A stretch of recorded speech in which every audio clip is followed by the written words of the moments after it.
তো ডিসেম্বরের মধ্যেই 61টা ব্যাংকই প্রস্তুত হয়ে যাবে।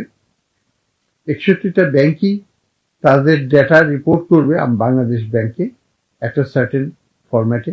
যে ফরম্যাটটা আমরা তৈরি করতে যাচ্ছি সেখানে কি কি ধরনের ডেটা লাগবে সেটা আমরা স্ট্যান্ডার্ডাইজ করে দেব, এবং প্রত্যেকটা ব্যাংকই এটা অটোমেটেড রিপোর্টিং মেকানিজমে আমাদের কাছে দিতে পারবে, এটাই আমাদের প্রত্যাশা।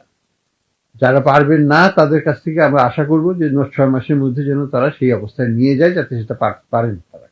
আমরা এখন আপাতত 12টা ভাগে ভাগ করে ফেলা হচ্ছে, যেটা 12টা ভাগে আবার 61টা ব্যাংককে এই 12টা ভাগে আমরা ভাগ করে দিব, এবং এক একটা গ্রুপ অফ ব্যাংকের উপর তাদের নজরদারিটা রাখবে। এটাই হচ্ছে আমাদের এখনকার পরিকল্পনা। যেটাকে আমরা বলবো যে 360 ডিগ্রি সুপারভিশন, অর্থাৎ সবকিছুই এই গ্রুপগুলোই করবে। এখন off site, on site, this site এগুলো হবে না, সবগুলোকে একসাথে করেই 360 ডিগ্রি সুপারভিশন হবে। পুরো জিনিসটা যেন এই গ্রুপের কাছেই থাকে, এবং গ্রুপের মেম্বার যারা থাকবেন তারা সেটাকে অ্যানালাইসিস করে একটা কম্প্রিহেন্সিভ রিস্ক অ্যাসেসমেন্ট তৈরি করবেন, যেটা আমরা ব্যবহার করব পলিসি মেকিং এ। আমাদের যে এনগেজমেন্ট উইথ দ্য কমার্শিয়াল ব্যাংকগুলো যেটা হবে সেটা ওইটার ভিত্তিতে হবে। তো এই শিফটটা একটা বড় রকমের পরিবর্তন। আমরা আশা করব যেটা আমরা করতে পারবো খুব শৃঙ্খলতার সাথেই, এবং জানুয়ারি মাস থেকে এটা কার্যক্রমটা শুরু হয়ে যাবে। এটার সাথে আপনাদেরকে একটু বলে রাখি, এটার সাথে আমরা আবার IFRS 9 কে বাস্তবায়ন করতে যাচ্ছি। এখানেও কিন্তু আমাদের আশেপাশে সব দেশ এবং পৃথিবীর বেশিরভাগ দেশই অলরেডি IFRS 9 এ চলে গেছে, আমরা এখনো যেতে পারিনি, এবং এই যাত্রাটাও কিন্তু সহজ নয়।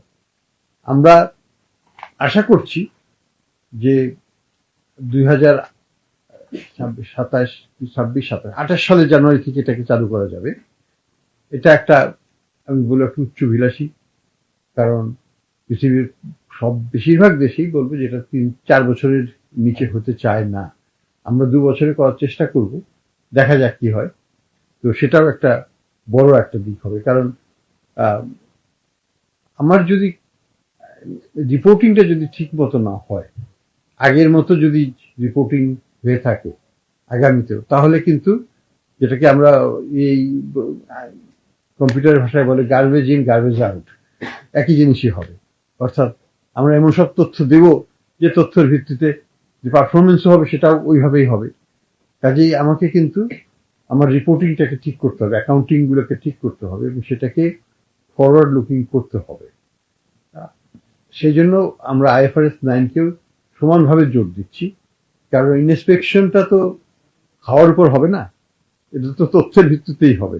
আমার অ্যাকাউন্টিং ক্লাসিফিকেশন এগুলো যদি আমি শক্তিশালী করতে না পারি, এর গুণগত মান বাড়াতে না পারি, তাহলে ইন্সপেকশন টিমও কিন্তু গুণগতভাবে কাজ করতে পারবে না।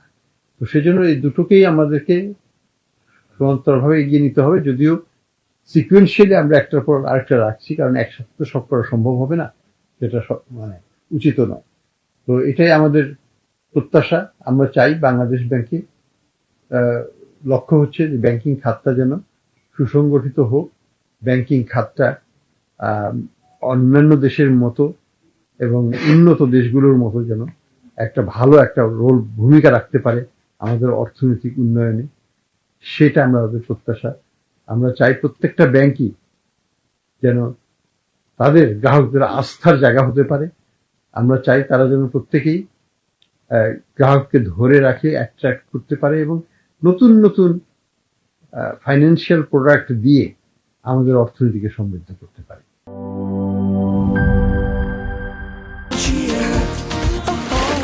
চিল হবে রিফ্রেশিং মুডে, চিয়ার আপ, চলো উড়াই খুশি।